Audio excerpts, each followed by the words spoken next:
স্বার্থ নয়, তা আমাদের একটি মাত্র মাধ্যম, আমাদের কর্মসূচি আন্দোলন করে আপনাদের কাছে এই মেসেজগুলো পৌঁছানোর জন্য আমরা রাজপথে ধুলাবালি কাদার মধ্যে কষ্টকর পরিবেশ বেছে নিয়েছি।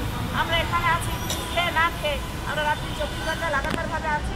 আপনি একটু দ্রুত একটু ঘোষণা করে দেন, তাহলে আমরা এই রাজপথের এই অসুস্থকর পরিবেশ থেকে আমরা সকল শিক্ষক, পরিবার এবং আমাদের কর্মস্থলে ফিরে যাব। ধন্যবাদ।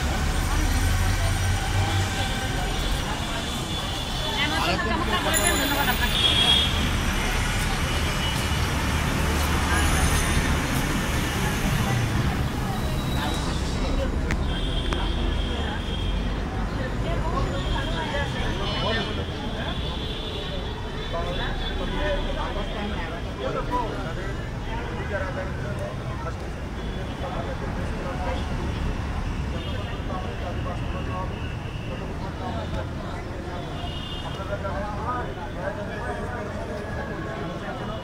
বাংলাদেশে আজকের আন্দোলন দেশের মাধ্যমে বিদ্যালয় সেই ঘোষণার আলোকে 3টি ধাপে একটি কমিটি গঠন করা হয়। কমিটিগুলো পর্যায়ে একটি জেলা পর্যায়ে এবং একটি কেন্দ্রীয় টাস্কফোর্স জেলা পর্যায়ে আমাদের মাধ্যমে জেলা মাধ্যমিক শিক্ষা